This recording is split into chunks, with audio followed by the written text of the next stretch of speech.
The autumn mist clung to the Appalachian valleys like a shroud, and Pastor Samuel Whitmore pulled his wool coat tighter as he walked the narrow dirt path toward the Elmbrook homestead.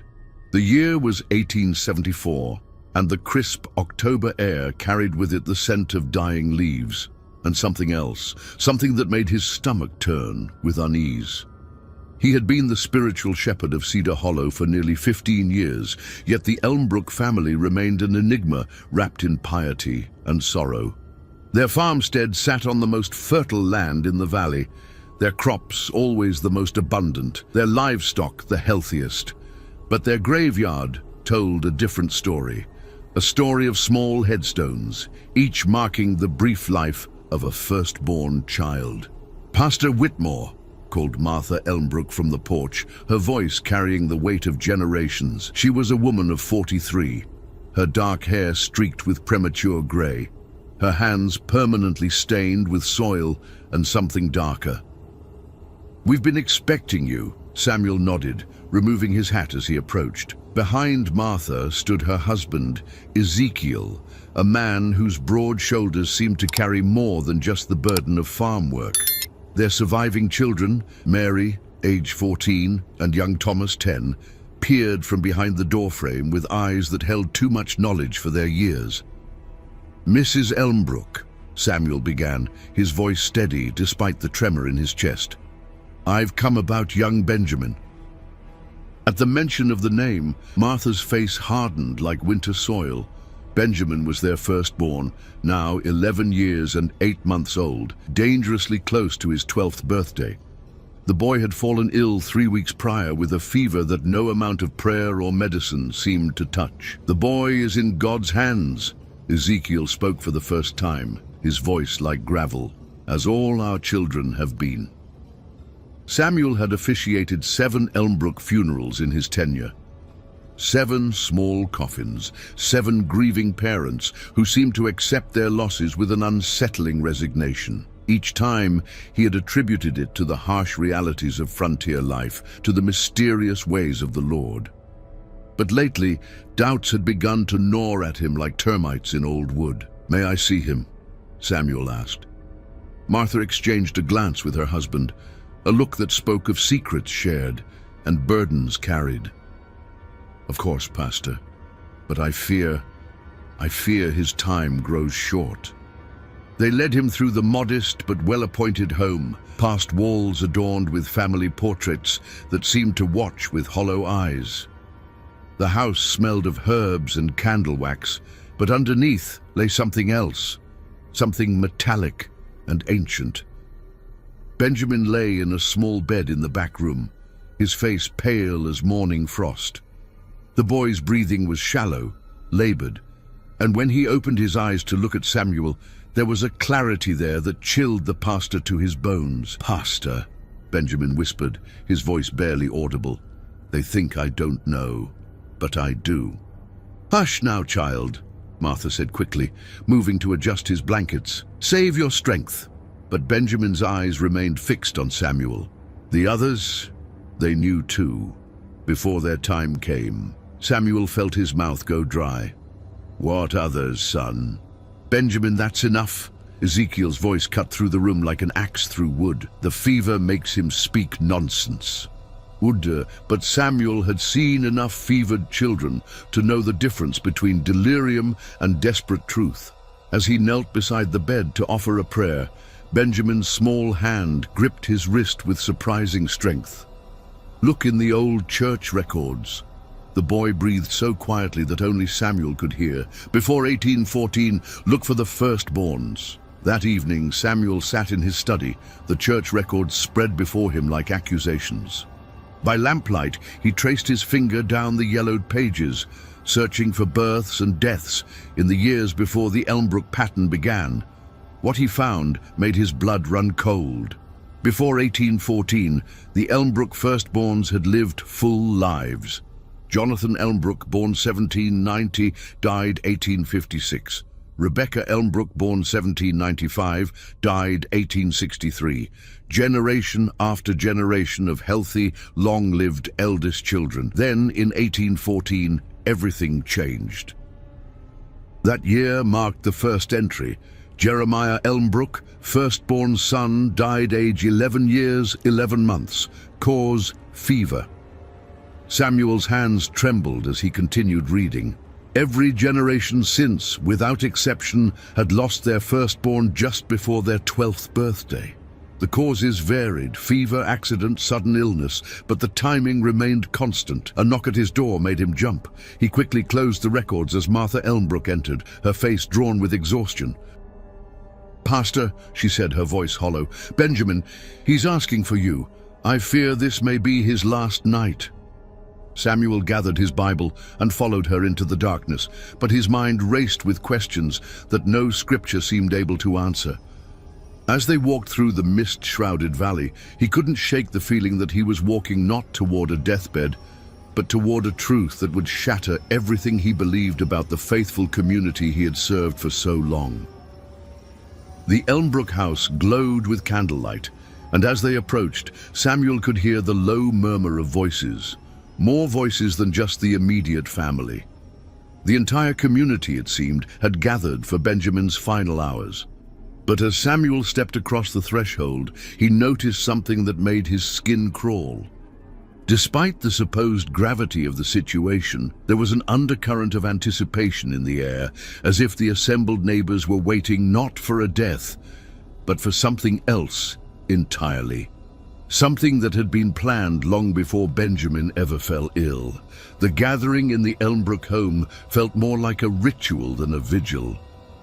Samuel counted 23 members of the Cedar Hollow community crowded into the modest parlor, their faces illuminated by flickering candles that cast dancing shadows on the walls. The air was thick with the scent of burning sage and something else, something that reminded him of the copper pennies he used to collect as a child. Elder Morrison, the community's unofficial leader, stood near Benjamin's bedside with his weathered hands clasped behind his back. At 71, Morrison had been in Cedar Hollow longer than anyone, arriving just 2 years before the first Elmbrook firstborn died in 1814. His presence commanded respect, but tonight Samuel noticed something different in the old man's demeanor, a barely contained excitement that seemed grotesquely inappropriate for a death watch. "Pastor Whitmore," Morrison nodded as Samuel approached. "Good of you to come. The boy has been asking for final rites." Samuel moved to Benjamin's bedside, noting how the child's breathing had become even more labored since his earlier visit. But the boy's eyes were alert, almost feverishly bright, and when he saw Samuel, he managed a weak smile. "Pastor," Benjamin whispered, "I need to tell you something about the cellar." "The boy's delirious," Martha said quickly, but Samuel caught the sharp look she exchanged with her husband. "What cellar, Benjamin?" Samuel asked gently, ignoring the sudden tension in the room. "Behind the false wall, in our root cellar. There's another room. They don't know I found it." Benjamin's voice was getting weaker, but his grip on Samuel's hand remained surprisingly strong. "There are things there, old things, and names, carved in the stone." Ezekiel stepped forward, his face dark. "Pastor, perhaps we should let the boy rest. The fever—" "No," Benjamin interrupted with sudden strength. "I won't have much time left. Pastor, you have to look. You have to see what they've been doing to all of us." The room fell silent, except for the crackling of the fire and Benjamin's labored breathing. Samuel felt the weight of 23 pairs of eyes upon him, and for the first time in his pastoral career, he felt genuinely afraid of his own congregation. "Benjamin," Samuel said softly, "what did you see in that room?" The boy's eyes darted around the room, taking in the faces of the assembled community members. When he spoke again, his voice was barely a whisper. "Bones, Pastor, small bones, and a book, written in a language I don't recognize. But there are drawings of children, and something else, something hungry." Martha let out a strangled sob, but Samuel noticed it sounded more like fear than grief. Elder Morrison stepped closer to the bed, his shadow falling across Benjamin's pale face.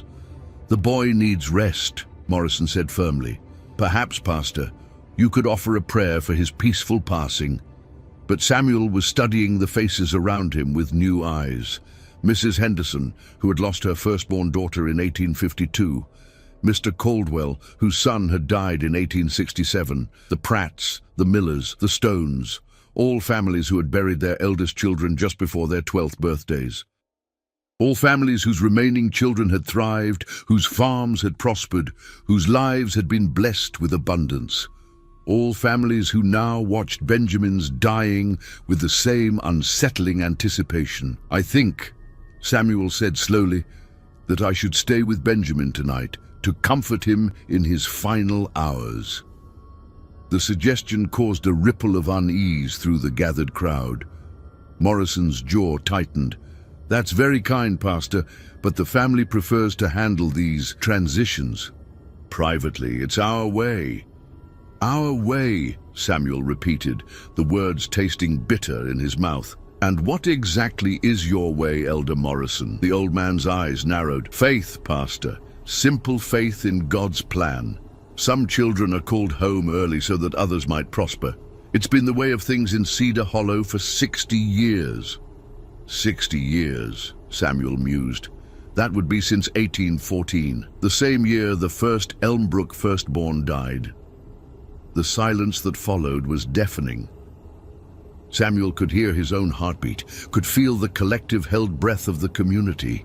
Benjamin's hand squeezed his with desperate urgency. "Pastor," the boy whispered, so quietly that only Samuel could hear, "they're going to take me tonight, when the moon is highest. They think I don't know, but I've been listening. They've been planning it since I turned 11. Samuel's blood turned to ice. "Take you where?" "To the old stone circle, in the woods behind our farm. Where they took all the others." Benjamin's breathing was becoming more labored, but his words were crystal clear. "They're not going to let me die naturally, Pastor. They're going to—" "Benjamin!" Martha's sharp voice cut through the whispered conversation. "You need to rest now." But Samuel had heard enough. He stood slowly, his mind racing with the implications of what the boy had told him. Around the room, the faces of his congregation, people he had baptized, married, buried, now looked like strangers. Worse than strangers. They looked like conspirators. "I think," Samuel said carefully, "that I should return to the church to prepare for tomorrow's service." "Of course," Morrison nodded, but his relief was palpable. "We'll send word when the Lord calls Benjamin home." As Samuel gathered his Bible and coat, Benjamin caught his eye one last time. The boy mouthed a single word: "Tonight." Samuel nodded almost imperceptibly, then made his way through the crowd of neighbors who parted before him like the Red Sea. But as he stepped out into the cold October night, he could feel their eyes following him, could sense their whispered conversations beginning before he was even out of earshot. He walked slowly down the path, making sure to appear unhurried, but his mind was already formulating a plan. If Benjamin was right, if the community was planning something for tonight, then Samuel had only a few hours to uncover the truth and decide what to do about it. The moon was already climbing toward its zenith, casting long shadows across the valley. Somewhere in the distance, an owl hooted mournfully, and Samuel couldn't shake the feeling that it sounded almost like a child crying. As he reached the main road, he glanced back at the Elmbrook house. Every window glowed with candlelight, and he could see silhouettes moving about inside. They weren't preparing for a death vigil, he realized with growing horror. They were preparing for something else entirely. Samuel didn't return to the church. Instead, he circled back through the woods, using paths he had learned during his 15 years of pastoral visits throughout the valley. The October night was bitter cold, and his breath formed ghostly clouds in the moonlight as he made his way toward the Elmbrook property from the rear. The family's root cellar sat about 50 yards behind the main house, built into a small hillside and covered with sod that had long since grown over with wild grass. Samuel had passed it countless times during his visits, never giving it a second thought. Now crouched behind a stand of oak trees, he watched as the last of the community members finally departed the house, their lanterns bobbing like fireflies as they disappeared into the darkness. But they didn't go far. Samuel's blood chilled as he realized they were positioning themselves throughout the woods, forming what appeared to be a perimeter around the Elmbrook property.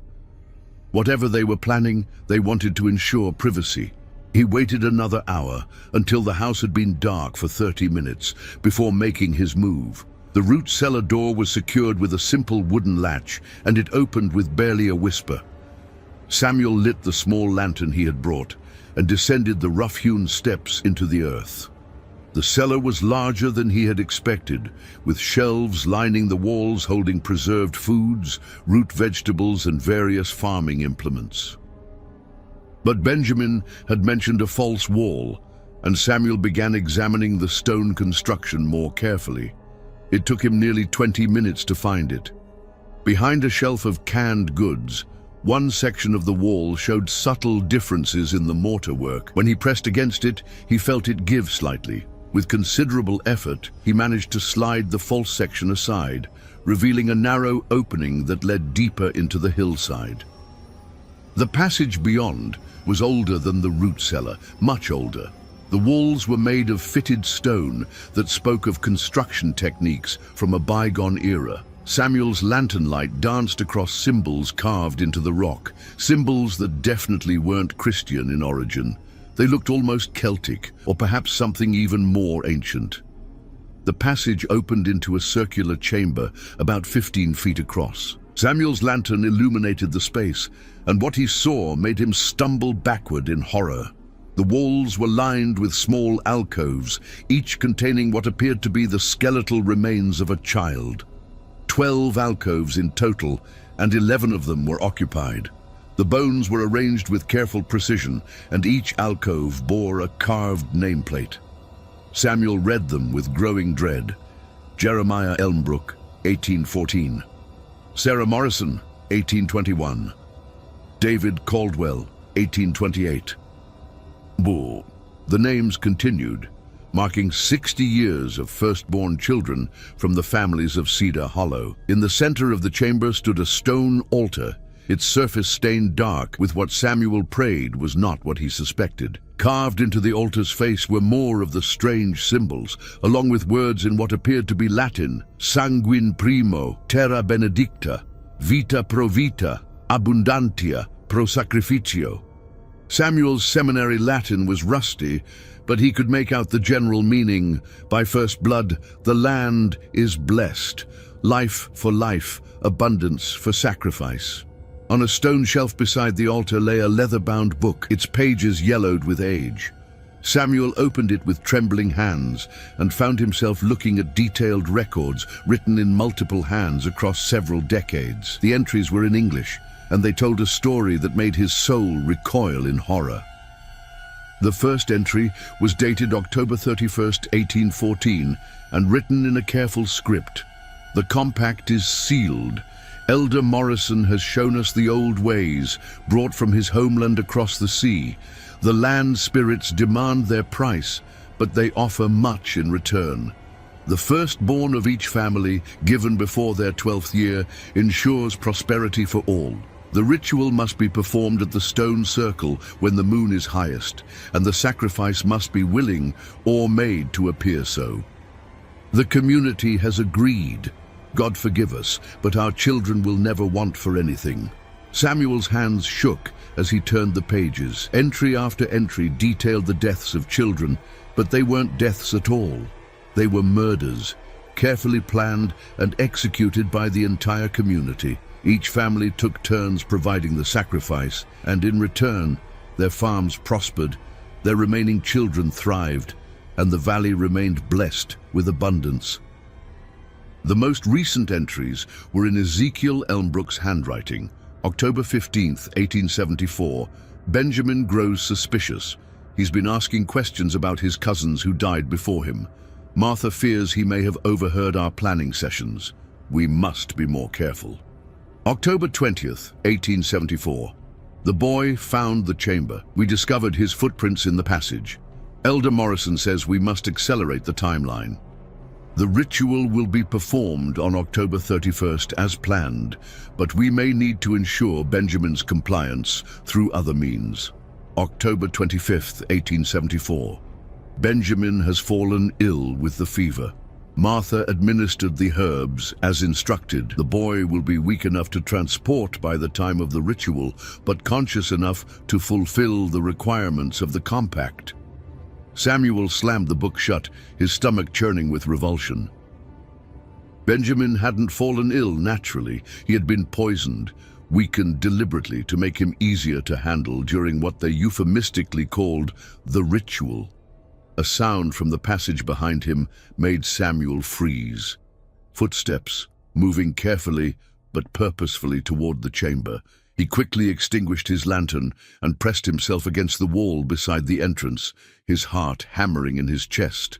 Elder Morrison appeared in the doorway, carrying his own lantern. Behind him came Ezekiel Elmbrook and two other men Samuel recognized as community members. They moved with the confidence of people who had done this before. The pastor was asking too many questions tonight, Morrison was saying, and the boy definitely told him something. We may have a problem. What kind of problem? Ezekiel asked. The kind that requires us to consider whether our community might need to grow smaller, Morrison replied ominously. The compact protects us, but only if we protect it. Anyone who threatens to expose us threatens everyone's prosperity. Samuel's blood turned to ice as he realized they were talking about killing him. He pressed himself deeper into the shadows, praying they wouldn't notice his presence. When do we collect the boy? One of the other men asked. Morrison checked a pocket watch. In 2 hours. The moon will be at its peak and the circle will be ready. Martha has prepared him with the final dose of herbs. He'll be conscious but compliant. And if Pastor Whitmore interferes? Morrison's voice was cold as winterstone. Then Pastor Whitmore will have an unfortunate accident. The valley has had pastors before him, and it will have pastors after him, but the compact is eternal. The men began to leave, but Morrison paused at the altar, running his hand over the stained stone surface. 60 years of prosperity, he murmured. 60 years of blessed harvests and healthy livestock, all because we understand that some prices are worth paying. As their footsteps faded down the passage, Samuel remained frozen in the darkness, his mind reeling with the magnitude of what he had discovered. An entire community, bound together by murder and superstition, willing to sacrifice their own children for material prosperity. And in less than 2 hours, they planned to kill Benjamin Elmbrook. Samuel had to make a choice. He could flee, save himself, and let the boy die. Or he could try to stop them, knowing that it would likely cost him his own life. As he stood in that chamber of bones, surrounded by the remains of 60 years' worth of murdered children, Samuel Whitmore made his decision. He was going to save Benjamin Elmbrook or die trying. Samuel emerged from the hidden chamber with his mind racing and his soul burning with righteous fury. The leather-bound book was tucked inside his coat, evidence of the community's monstrous crimes that he prayed would survive, even if he didn't. He had perhaps 90 minutes before they came for Benjamin, and he needed to use every second wisely. The Elmbrook house was dark and silent as Samuel approached through the woods. He circled the property carefully, noting the positions of the community members who still maintained their perimeter. They were spread thin, confident in their control of the situation, and Samuel was able to find a gap in their surveillance near the back of the house. The rear door was unlocked. Why would they bother securing it when the entire community was complicit in their plans?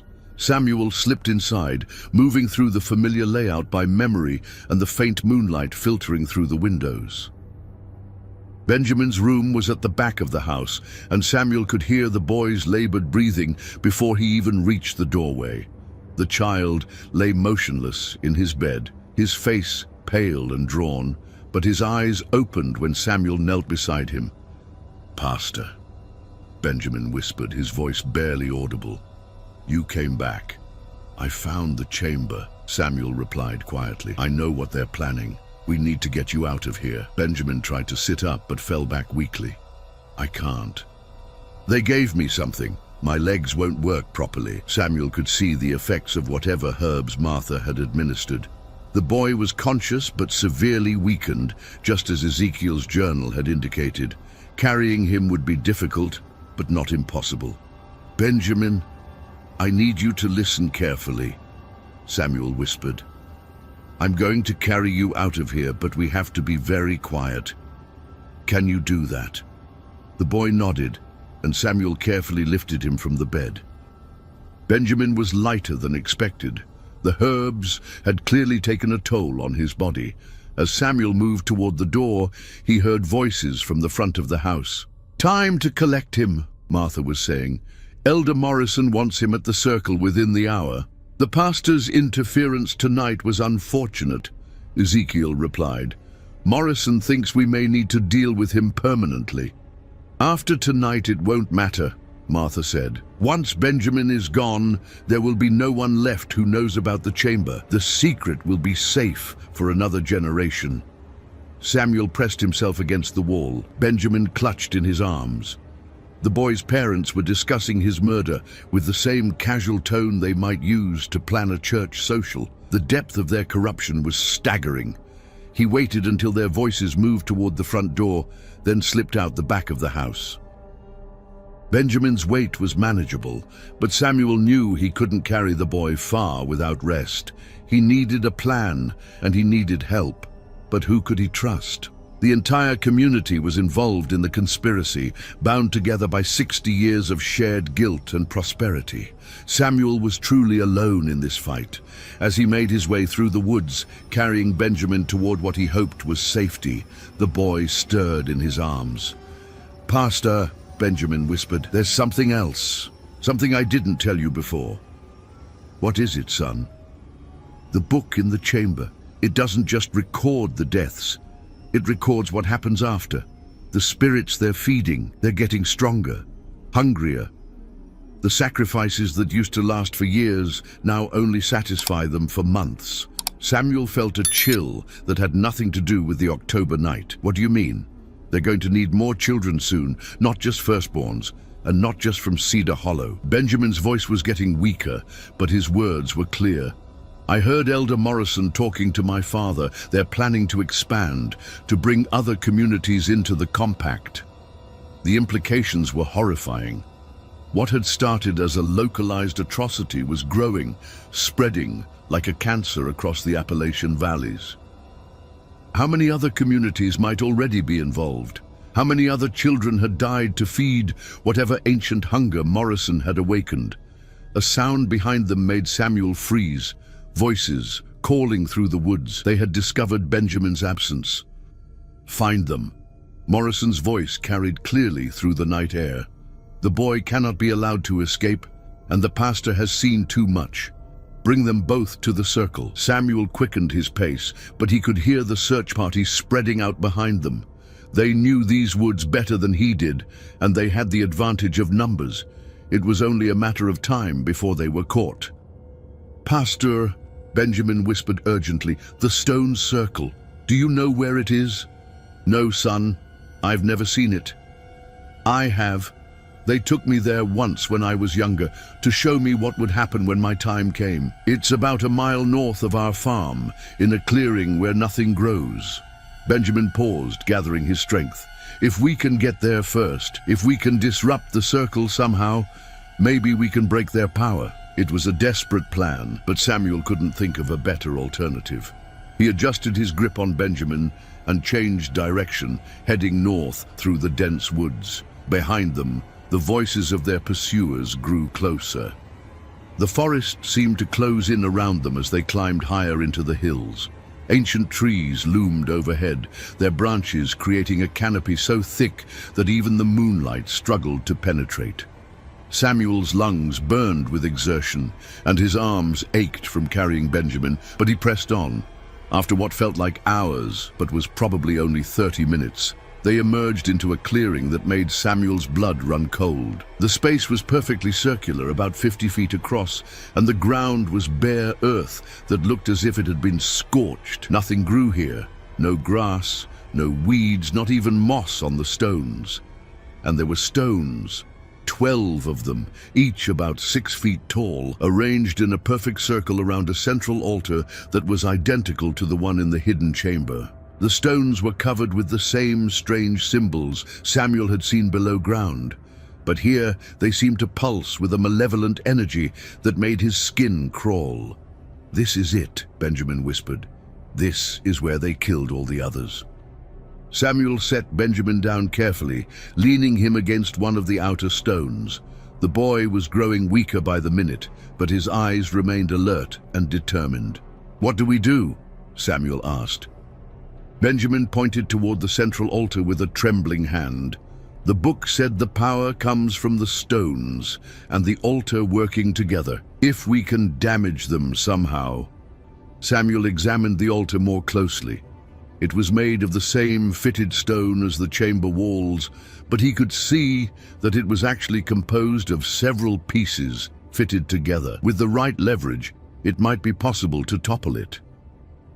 He was searching for a suitable tool when the sound of approaching voices reached the clearing. Morrison's search party had found them. "There!" Morrison's voice rang out triumphantly. "I told you they would come here. The boy knows his destiny, even if he fights it." Elder Morrison stepped into the clearing, followed by a dozen men from the community. They carried torches and rope, and their faces showed the grim determination of people who had committed too many atrocities to turn back now. "Pastor Whitmore," Morrison called out, his voice echoing strangely in the circular space. "You have interfered with forces beyond your understanding. This compact has protected our community for 60 years. Would you destroy that for the sake of one boy?" Samuel stood protectively in front of Benjamin, his hands clenched into fists. "I would destroy it for the sake of every child you've murdered, every innocent life you've sacrificed for your cursed prosperity." Morrison laughed, a sound like grinding stone. "Innocent, Pastor. There is no innocence in this world. There is only power and the will to use it. We chose to embrace the old ways, to make the hard choices that ensure our survival and prosperity. You choose weakness and sentiment." The men began to spread out around the circle, cutting off any possibility of escape. Samuel realized with growing despair that he had led Benjamin directly into the trap they had been trying to avoid. But as Morrison approached the altar, something unexpected happened. Benjamin, despite his weakness, began to speak in a voice that carried clearly across the clearing. "I know what you are," the boy said, his words directed not at Morrison, but at the stones themselves. "I know what you've been feeding, and I know how hungry you've become." Morrison paused, his face showing the first sign of uncertainty Samuel had seen all night. "The boy is delirious," Morrison said, but his voice lacked its earlier confidence. Benjamin continued, his voice growing stronger despite his physical weakness. "You think you control them, but you don't. They control you, and they're never going to be satisfied with just one child a year anymore, are they?"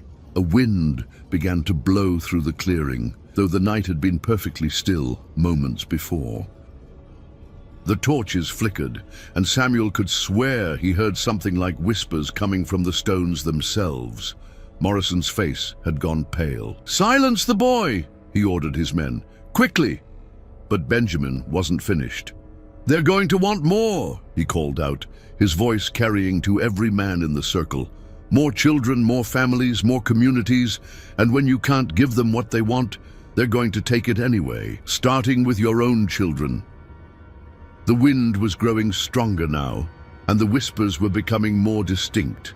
Samuel couldn't understand the words, but the tone was unmistakably hungry, demanding, angry. Morrison raised his hand, and Samuel saw the gleam of a knife in the torchlight. "Enough!" the elder shouted. "The ritual will proceed as planned." But as Morrison stepped toward the altar, Benjamin spoke one final time, his voice carrying a power that seemed to come from somewhere beyond his small, weakened body. "I refuse," he said simply. "I refuse to be your sacrifice. I refuse to feed your hunger, and I call upon every child who died here to refuse with me." The effect was immediate and terrifying. The wind became a howling gale, the torches went out, and the stones began to emit a sound like screaming. In the sudden darkness, Samuel heard Morrison cry out in fear and rage. And then, in the pale moonlight, Samuel saw something that would haunt him for the rest of his days. The stones were moving. The ancient stones groaned as they shifted in their positions, tilting inward toward the center of the circle like accusing fingers. The sound they made was not the grinding of stone on earth, but something organic and alive, like the death rattle of some enormous beast. In the pale moonlight, Samuel could see the carved symbols on their surfaces, beginning to glow with a sickly phosphorescent light. Morrison stumbled backward, his knife clattering to the ground. "This isn't possible," he whispered, but his voice carried no conviction. Around the circle, his followers were backing away from the stones, their faces masks of terror. Benjamin remained propped against the outer stone, but his weakness seemed to be fading. As Samuel watched in amazement, the boy struggled to his feet, his eyes blazing with an inner fire that had nothing to do with fever. "You never understood what you were dealing with," Benjamin said, his voice carrying clearly despite the howling wind. "You thought you could control them, use them for your own purposes, but they were using you." The central altar began to crack, fissures spreading across its surface like a spider web. From the cracks seeped something that looked like blood, but moved with its own volition, flowing upward against gravity to form writhing tendrils in the air. "The compact!" Morrison shouted desperately. "The compact protects us. We have fulfilled our obligations."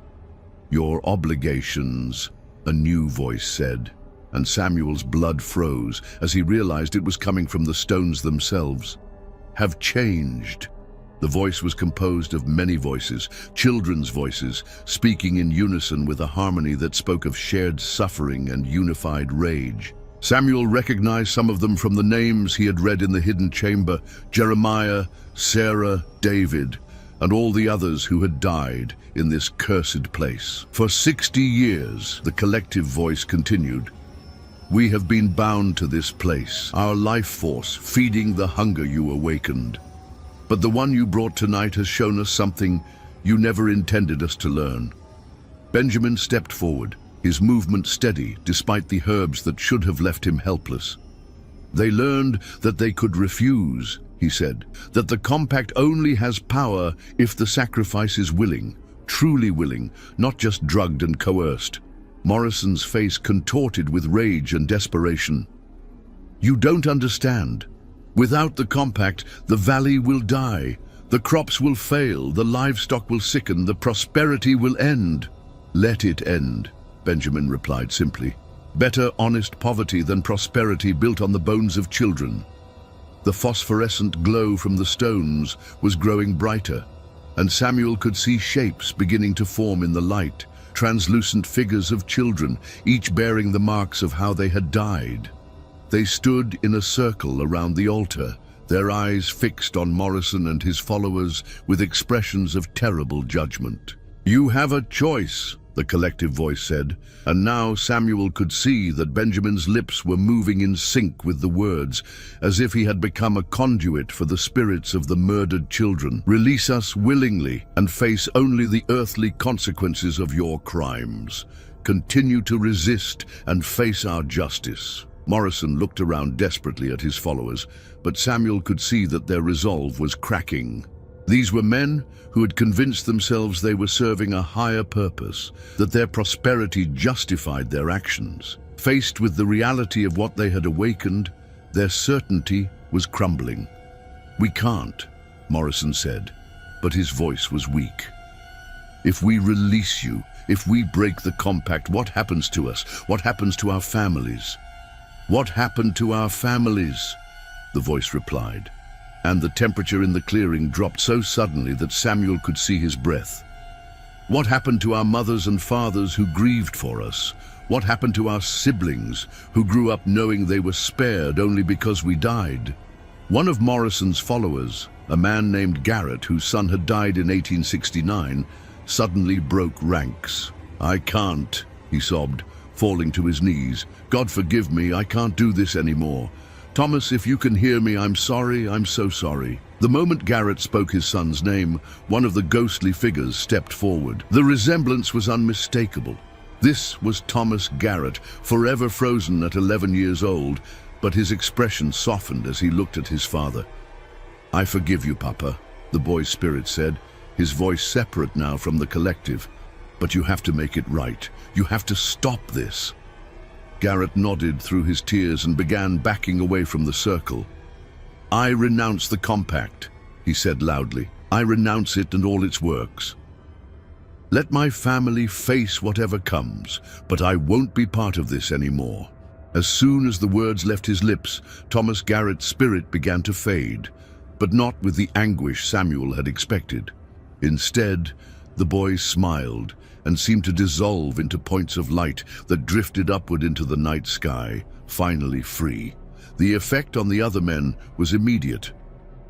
One by one, they began to step forward, renouncing their participation in the compact and calling out to the spirits of their murdered children. Each time a father spoke his child's name and asked for forgiveness, another spirit was released, rising into the darkness like a star returning to heaven. But Morrison remained defiant. "Fools!" he screamed. "You're destroying everything we've built, everything we've worked for." "Everything you've murdered for," Samuel corrected, finding his voice at last. He stepped forward, placing himself between Morrison and Benjamin. "It's over, Morrison. Your followers have abandoned you and the spirits are free. The compact is broken." Morrison's eyes blazed with fanatic fury. "Not yet," he snarled, pulling a second knife from his coat. "The compact requires blood, and blood it will have. If not the boys, then yours, Pastor. Your death will seal it for another generation." He lunged at Samuel with surprising speed for a man of his age, but before the blade could find its mark, Benjamin stepped between them. The boy caught Morrison's wrist with both hands, and where his fingers touched the elder's skin, there was a flash of that same phosphorescent light. Morrison screamed and dropped the knife, staggering backward. Where Benjamin had touched him, his skin was marked with symbols that glowed briefly before fading, leaving behind what looked like burn scars. "The compact is broken," Benjamin said, his voice carrying the authority of all the children who had died in this place. "And you, Morrison, are marked. The spirits you enslaved for 60 years know your true name now, and they will never let you forget what you've done." Morrison looked down at his scarred hands in horror, then up at the circle of ghostly children who still surrounded the altar.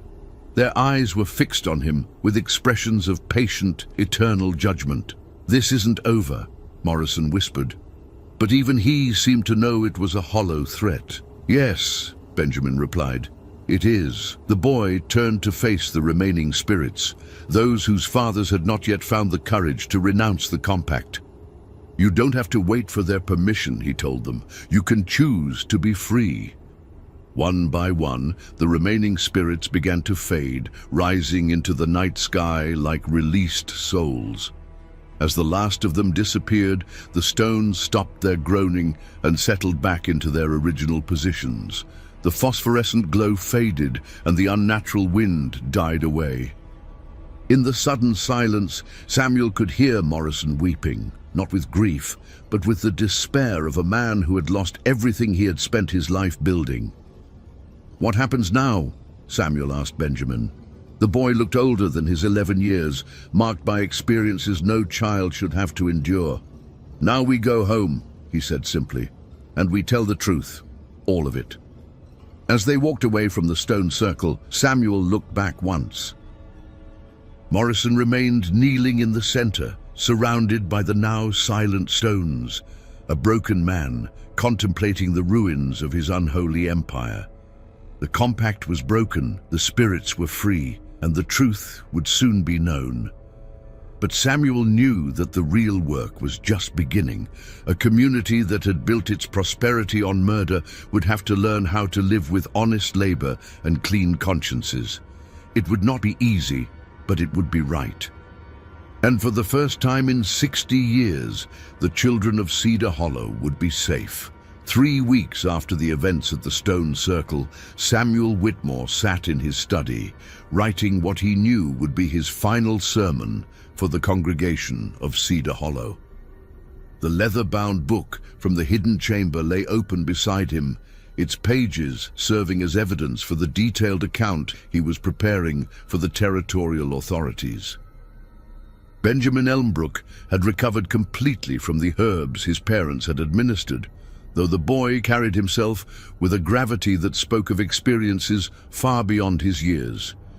He had become Samuel's primary witness, able to provide details about the conspiracy that only someone who had lived within it could know. The community itself was in chaos.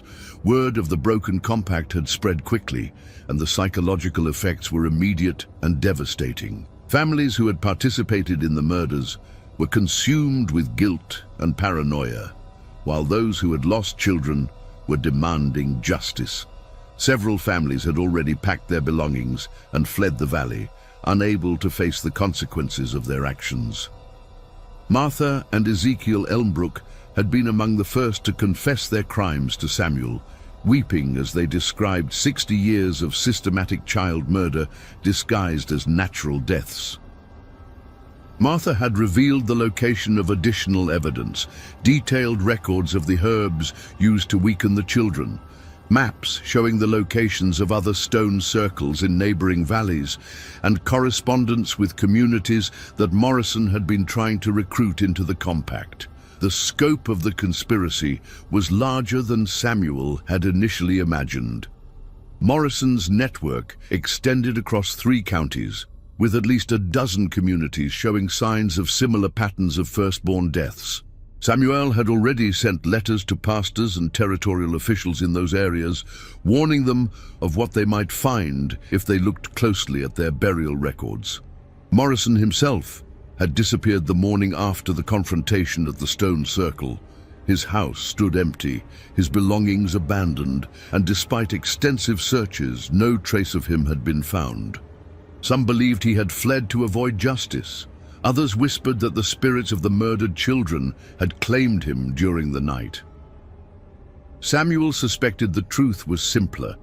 Morrison was a broken man who had wandered into the wilderness to die rather than face the consequences of his actions. A knock at Samuel's door interrupted his writing. He opened it to find Benjamin standing on his doorstep, accompanied by a man Samuel didn't recognize, a tall, stern-faced individual wearing the badge of a territorial marshal. "Pastor Whitmore," Benjamin said formally, "this is Marshal Harrison. He's here about the investigation." Samuel invited them in, noting how Benjamin had taken on the role of spokesman for the community's children. The boy had become their unofficial leader, helping them process the trauma of learning that their parents had been willing to murder them for material prosperity. Marshal Harrison was a man of few words, but his questions were thorough and precise. He examined the evidence Samuel had gathered, interviewed Benjamin extensively, and took detailed notes about the locations of the stone circles and hidden chambers. "This is the largest case of organized murder I've encountered in 20 years of law enforcement," Harrison said finally. "The territorial governor is sending additional marshals to investigate the other communities you've identified. We'll need you to testify at the trials, Pastor." "Of course," Samuel replied. "Justice must be served." "What about the families who confessed?" Benjamin asked. "What will happen to them?" Harrison's expression was grim. "That will be up to the courts to decide. But I'll be honest with you, son. Most of them will hang. 60 years of child murder doesn't leave much room for mercy." Samuel felt a pang of sorrow for the community he had served, even knowing that justice demanded severe consequences. These were people he had baptized, married, and counseled through difficult times. But they were also people who had systematically murdered their own children for 6 decades. "There's something else," Harrison continued. "We found Morrison." Samuel and Benjamin both looked up sharply. "Where?" Samuel asked. "About 5 miles north of here, in a cave system that shows signs of being used for ritual purposes. He'd been dead for at least 2 weeks. Harrison paused, studying their faces. The interesting thing is, there were no signs of violence, no wounds, no evidence of struggle. He appeared to have simply stopped living. Benjamin nodded slowly. The spirits marked him, he said matter-of-factly. I saw it happen. Once they knew his true name, once they were free to judge him, he shrugged. Some guilt is too heavy to carry. Harrison looked skeptical, but Samuel had seen enough in the past few weeks to know that there were forces at work beyond normal human understanding. Morrison's death, while convenient for the investigation, felt like a final act of justice from the children he had murdered. What happens to the valley now? Samuel asked. That depends on the people who remain, Harrison replied. The territorial government will likely offer assistance to families who weren't involved in the conspiracy, help them relocate if they choose. As for the land itself, he gestured toward the window where the Elmbrook farm was visible in the distance. I've heard reports that the crops are already failing, that livestock are sickening. Might be coincidence, might be something else. Samuel wasn't surprised. The prosperity of Cedar Hollow had been built on supernatural foundations, and with those foundations destroyed, it made sense that the unnatural abundance would end as well. Pastor, Benjamin said quietly, I've been thinking about what you said before, about telling the truth, all of it. What do you mean, son? I mean writing it down. Everything that happened. Everything we learned, not just for the courts, but for history. So that if anyone ever tries to make a compact like this again, there will be a record of what it really costs. Samuel considered the idea. It would be dangerous. There were still people in neighboring communities who might be involved in similar conspiracies, and they wouldn't appreciate having their secrets exposed. But Benjamin was right. The truth needed to be preserved. That's a good idea, Samuel said finally, but it should be written by someone who lived through it. Someone who can speak with the authority of experience. Benjamin nodded solemnly. I'll do it. I'll write it all down, everything I saw and heard, and when I'm older, when I understand more about the world, I'll make sure it gets published. People need to know what happened here. Marshal Harrison gathered his papers and prepared to leave.